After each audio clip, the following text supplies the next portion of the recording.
નમસ્કાર વિદ્યાર્થી મિત્રો, TYBSc સેમેસ્ટર 5માં તમારું સેકન્ડ પેપર 502 કે જેનો સબ્જેક્ટ કોડ CCCH 502 છે અને તમારું ઓર્ગેનિક કેમેસ્ટ્રીનું પેપર. મિત્રો, આ પેપરમાં આપણે યુનિટ નંબર 2A કાર્બોહાઈડ્રેટ્સનો અભ્યાસ કરી રહ્યા છીએ. કાર્બોહાઈડ્રેટ્સમાં આપણે અગાઉ સમજી ચૂક્યા છીએ એ પ્રમાણે માત્ર ડાયસેકેરાઇડનો અભ્યાસ છે અને આ ડાયસેકેરાઇડમાં પણ આપણે સુક્રોઝ અને માલ્ટોઝનો જ અભ્યાસ કરવાનો છે.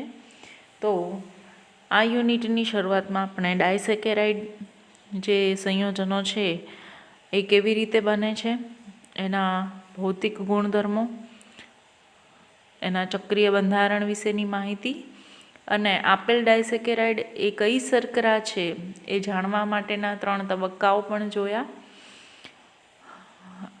લાસ્ટ લેક્ચરમાં આપણે ડાયસેકેરાઇડ સુક્રોઝનો અભ્યાસ સ્ટાર્ટ કર્યો હતો. મિત્રો, આ સુક્રોઝમાં એને આપણે એક્સપ્લેન કરવા માટે જુદા જુદા વિવિધ જે ટોપિક્સ છે એમાંથી પસાર થઈશું. તો સૌથી પહેલાં તો સુક્રોઝ જે કેન શુગર એટલે કે ખાંડ તરીકે ઓળખાય છે અને એનું અણુસૂત્ર C12H22O11 છે. આ ઉપરાંત આપણે તેની કેટલીક રાસાયણિક પ્રક્રિયાઓ અને એના ગુણધર્મો વિશેની ચર્ચા કરેલી. તો સુક્રોઝ જે છે એ શેરડીમાંથી મળતી માનવના જીવન જરૂરિયાતની શર્કરા છે. તે સ્ફટિકમય પદાર્થ છે અને એનું ગલનબિંદુ 180 ડિગ્રી છે. સાથે સાથે આલ્કોહોલમાં અલ્પદ્રાવ્ય છે. તો અહીં સુધીના એના ગુણધર્મો એ ભૌતિક ગુણધર્મો થયા. ત્યારબાદ એ દક્ષિણીય ભ્રમણ આપે છે અને જલીય દ્રાવણમાં એનું વિશિષ્ટ ભ્રમણ કોણ 66.5 ડિગ્રી છે અને મ્યુટા રોટેશન દર્શાવતું નથી. તો આપણે આ જે માહિતી મેળવી રહ્યા છીએ એના રાસાયણિક ગુણધર્મો કહેવાય. સાથે સાથે રાસાયણિક પ્રક્રિયા જેવી કે ટોલેન્સ અને ફેલિંગ પ્રક્રિયાનું રિડક્શન પણ એ કરતો નથી અને આથી જ તે રિડક્શન કરતો નથી માટે નોન રિડ્યુસિંગ શર્કરા છે. તે ઓસેઝોન પણ આપતો નથી અને એનોમેરિક સ્વરૂપો પણ અસ્તિત્વમાં હોતા નથી. તો આમ સુક્રોઝ છે એ મુક્ત આલ્ડીહાઇડ કે કીટોન સમૂહ ધરાવતો નથી, એટલે કે ગ્લુકોઝમાં રહેલો આલ્ડીહાઇડ અને ફ્રુક્ટોઝમાં રહેલો કીટોન સમૂહ એ સુક્રોઝમાં ગેરહાજર હોય છે, જે પહેલો મુદ્દો આપણે લાસ્ટ લેક્ચરમાં સમજ્યા હતા. નેક્સ્ટ છે બીજો મુદ્દો, તો એના અણુબંધારણ વિશેનો. એનો અણુસૂત્ર છે C12H22O11, જે આપણે ગઈકાલે આ સ્લાઇડમાં સમજેલા હતા.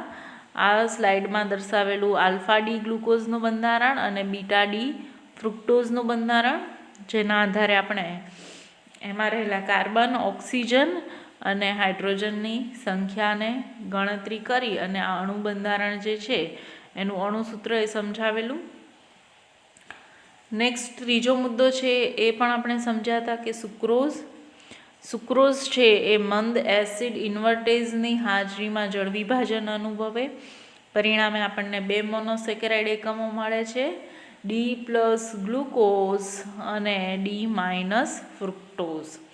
તો બંને મોનોસેકેરાઇડ એકમો છે જેના અણુસૂત્ર સમાન છે, પરંતુ એના બંધારણીય સૂત્રો જુદા છે, કારણ કે ગ્લુકોઝમાં ક્રિયાશીલ સમૂહ આલ્ડીહાઇડ આવેલો છે, જ્યારે ફ્રુક્ટોઝમાં ક્રિયાશીલ સમૂહ કીટોન આવેલો છે.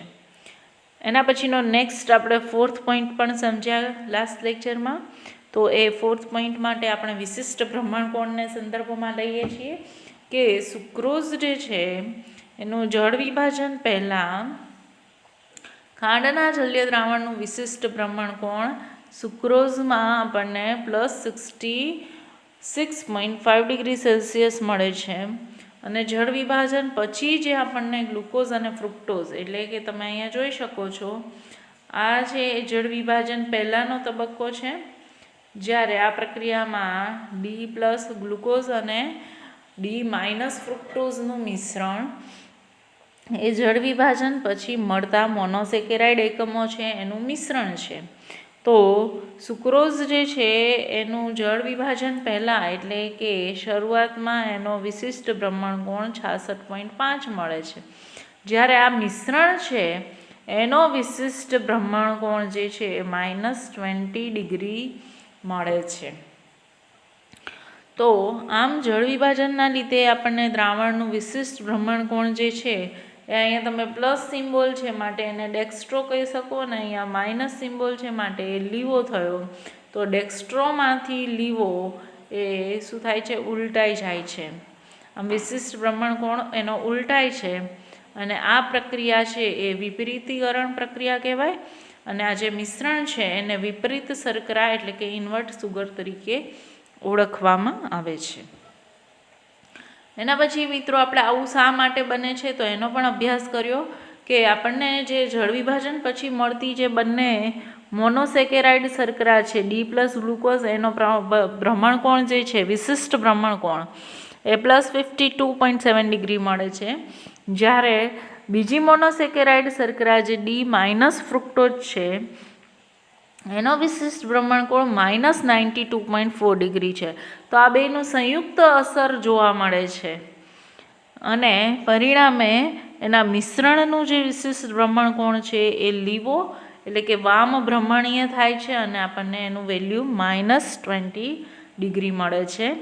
અને એ જ કારણથી જે સુક્રોઝના જળ વિભાજન દ્વારા મળતી જે મોનોસેકેરાઇડ શર્કરાનું મિશ્રણ છે એટલે કે ડી પ્લસ ગ્લુકોઝ અને ડી માઇનસ ફ્રુક્ટોઝ, ગ્લુકોઝ અને ફ્રુક્ટોઝ એ બંનેનું મિશ્રણ છે એ લેવ્યુલોઝ તરીકે ઓળખવામાં આવે છે.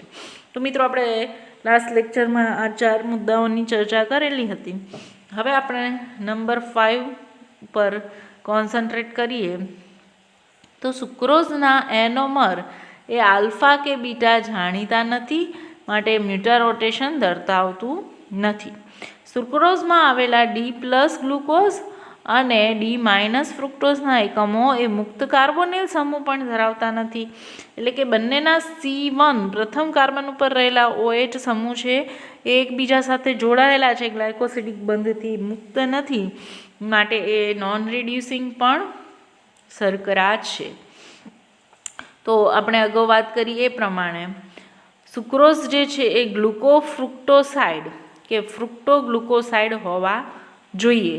સાથે સાથે સુક્રોઝનો નોન રિડ્યુસિંગ ગુણધર્મ એ ગ્લુકોઝના C1 અને ફ્રુક્ટોઝના C2 વચ્ચે ગ્લાયકોસાઇડ જોડાણ ધરાવે છે.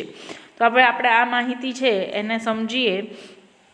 અહીંયા તમે જોઈ શકો છો કે આ બંધારણ જે છે એમાં ગ્લુકોઝ અને ફ્રુક્ટોઝ છે, માટે એ ગ્લુકોફ્રુક્ટોસાઇડ અથવા તો ફ્રુક્ટોગ્લુકોસાઇડના નામથી ઓળખાય છે.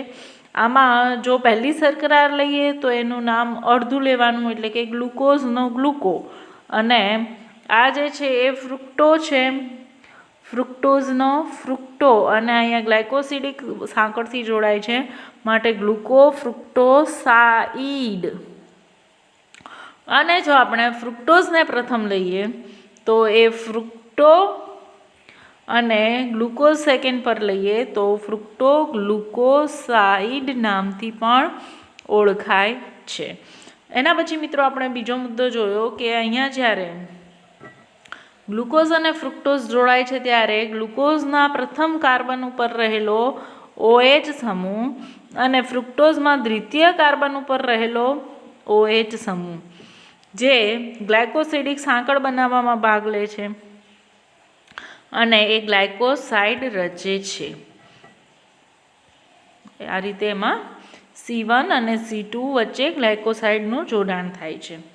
હવે એના પછીનું જે છે એ નેક્સ્ટ નંબર 6. તો સુક્રોઝ જે છે એનું સંપૂર્ણ મિથિલેશન કરવામાં આવે. તો અહીંયા તમે જોઈ શકો છો ઓક્ટા મિથાઇલ સુક્રોઝ એટલે કે તેમાં 8 OH સમૂહ મુક્ત હોવા જોઈએ. તો આપણે આ જે સુક્રોઝ મળે છે આ સુક્રોઝનું બંધારણ છે, અને એનું મિથિલેશન કરવામાં આવે એટલે કે CH3 ગ્રુપ એમાં દાખલ કરવામાં આવે તો એ ઓક્ટા એટલે કે 8. તો ઓક્ટા મિથાઇલ સંયોજન આપે છે. તો આપણે અહીંયા જોઈ શકીએ છીએ કે આ OH 1 2 3 4 5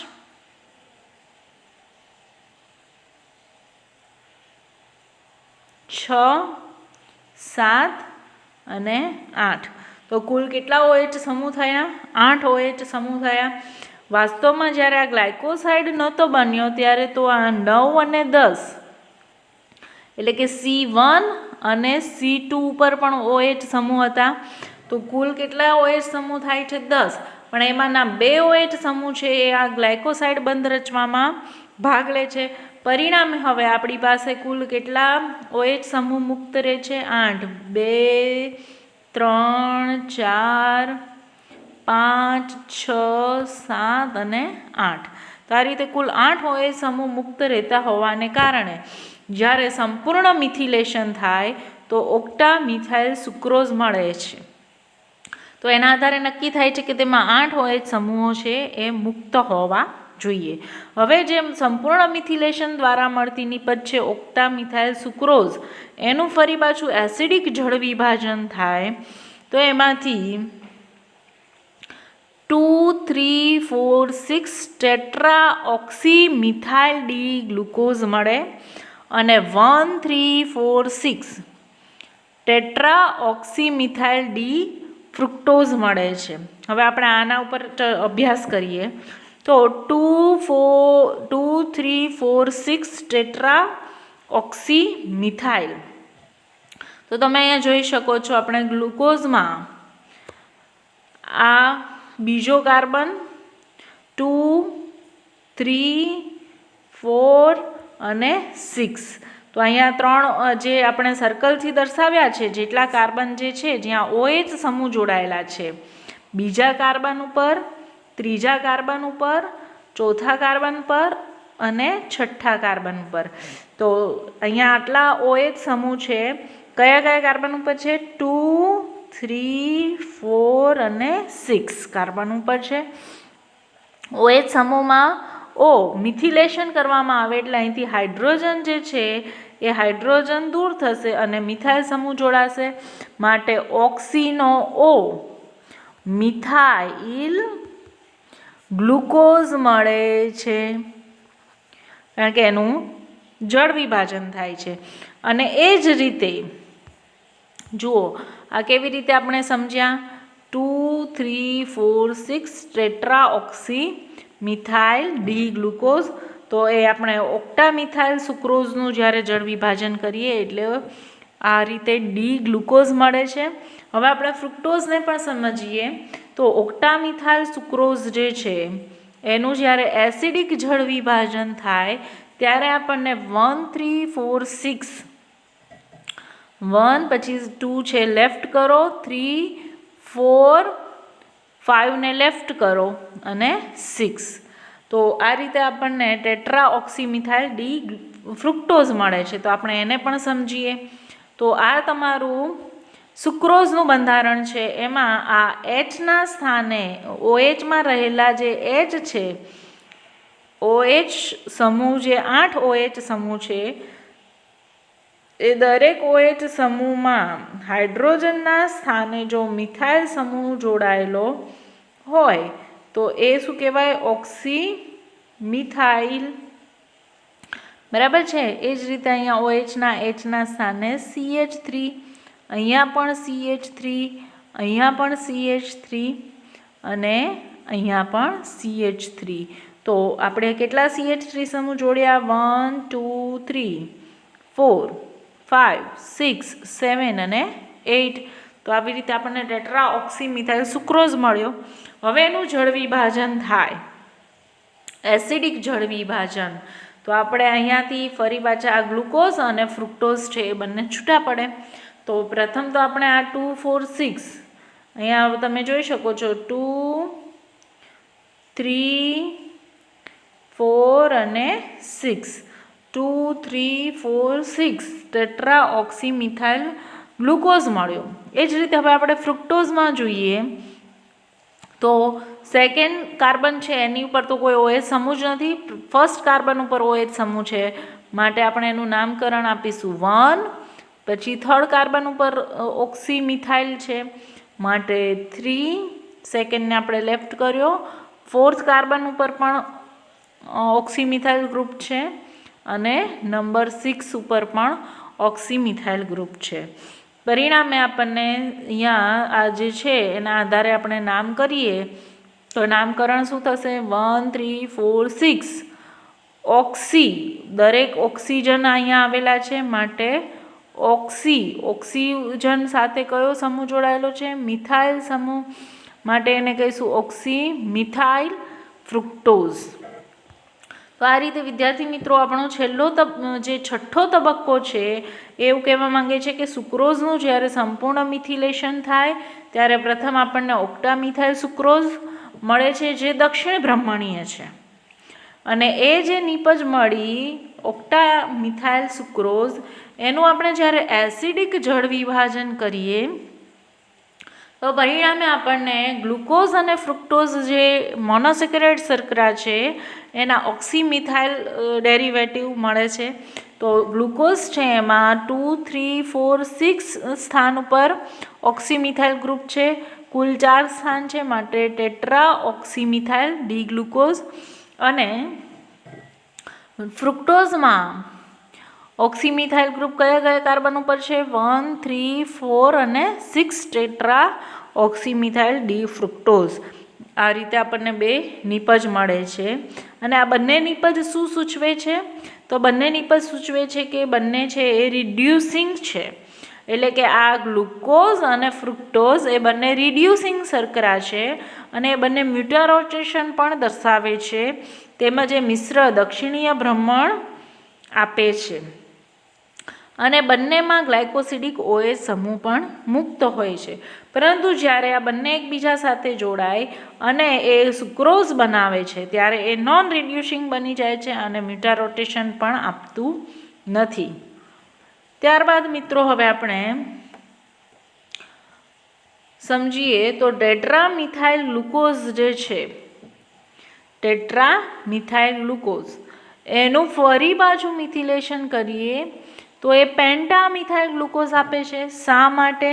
કારણ કે એ તો આપણને ખ્યાલ જ છે કે એમાં આલ્ડીહાઇડ ગ્રુપ આવેલું છે અને આલ્ડીહાઇડ ગ્રુપમાં રહેલો C ડબલ બોન્ડ OH, તો આ બોન્ડ બ્રેક થાય છે અને OH માં કન્વર્ટ થાય અને એ સ્થાને પણ CH3 ગ્રુપ જોડાય. પરિણામે ટેટ્રામિથાઇલમાંથી એ પેન્ટામિથાઇલ ગ્લુકોઝમાં રૂપાંતરિત થાય. અને જ્યારે ફરી એનું જળ વિભાજન કરવામાં આવે એટલે ફરી પાછું અહીંયા H અને અહીંયા OH, તો એ જે ડબલ બોન્ડ કાર્બોનિલ કાર્બન એટલે કે આલ્ડીહાઇડ સમૂહ જે છે એ ફરી પાછો આપણને પાછો મળે છે. એટલે અહીંયા આપણે જ્યારે જળ વિભાજનવાળો તબક્કો દર્શાવીએ ત્યારે આ પેન્ટામિથાઇલ ગ્લુકોઝમાંથી એ ફરી 2, 3, 4, 6 ટેટ્રા ઓક્સીમિથાઇલ ગ્લુકોઝમાં રૂપાંતરિત થાય છે. તો એ દર્શાવે છે કે સુક્રોઝમાંનો જે ગ્લુકોઝ એકમ છે એ પાયરેનોઝ ચક્ર દર્શાવે છે. તો પાયરેનોઝ ચક્ર એટલે શું? તો તમે અહીંયા જોઈ શકો છો કે આ જે હાવર્થ અને લો બંધારણમાં 6 મેમ્બર રિંગ છે અને એમાં એક વિષમ પરમાણુ આવેલો છે, તો બાકી 5 કાર્બન છે. આ બંધારણમાં તમે અહીંયા જોઈ શકો છો કે 1, 2, 3, 4 અને 5 આ હાવર્થ લો બંધારણમાં કુલ 5 કાર્બન અને છઠ્ઠો વિષમ પરમાણુ ઓક્સિજન. તો વિષમ પરમાણુ ઓક્સિજન ધરાવતી 6 સભ્યવાળી ચક્રીય રિંગ જે છે એને કહેવાય છે પાયરેનોઝ ચક્ર. તો આ રીતે આપણું જે સુક્રોઝનું બંધારણ છે એમાં એક પાયરેનોઝ ચક્રનો સમાવેશ થયેલો છે. તો આપણું જે છઠ્ઠા મુદ્દામાં આપણે જે અભ્યાસ કરીએ છીએ એ આપણને સમજાવવા પ્રયત્ન કરે છે કે સુક્રોઝમાંનો ગ્લુકોઝ એકમ છે એ કયું ચક્ર ધરાવે છે? પાયરેનોઝ ચક્ર ધરાવે છે. તો એ શા માટે પાયરેનોઝ ચક્ર થયું એ આપણે અગાઉ આ જે સંપૂર્ણ મિથિલેશનવાળો તબક્કો જોયો એમાં સુક્રોઝનું આપણે મિથિલેશન કર્યું એટલે ઓક્ટામિથાઇલ સુક્રોઝ મળ્યો, અને ઓક્ટામિથાઇલ સુક્રોઝનું એસિડિક જળ વિભાજન કરીએ ત્યારે આપણને આ રીતે 2, 3, 4, 6 ટેટ્રા ઓક્સીમિથાઇલ ડી ગ્લુકોઝ મળે છે. તો આ મળતો જે ડી ગ્લુકોઝ છે એનું ફરી પાછું કયો મિથિલેશન કરવામાં આવશે એટલે એ ટેટ્રામિથાઇલ ગ્લુકોઝ છે પેન્ટામિથાઇલ ગ્લુકોઝમાં કન્વર્ટ થયો, અને એનું જ્યારે જળ વિભાજન કરવામાં આવે તો ફરી પાછો એ ટેટ્રામિથાઇલ ગ્લુકોઝમાં રૂપાંતરિત થયો. તો આ રીતે એ જો સરળ શૃંખલામાં હોય તો એ પેન્ટામિથાઇલ આપે છે, અને જો એ હાવર્ત બંધારણ દર્શાવતો હોય એટલે કે ચક્રીય રિંગ દર્શાવતો હોય તો એ ટેટ્રામિથાઇલ આપે છે. તો આ રીતે 6 મેમ્બર ધરાવતી વિષમ પરમાણુવાળી ચક્રીય રચના જેને પાયરેનોઝ કહેવાય છે, એટલે કે ગ્લુકોઝ છે એ પાયરેનોઝ ચક્ર ધરાવે છે. તો હવે આપણે આ મુદ્દા ઉપર આગળ વાત કરીશું, આગળનો નેક્સ્ટ પોઈન્ટ સમજીશું જે નેક્સ્ટ લેક્ચરમાં જોઈશું.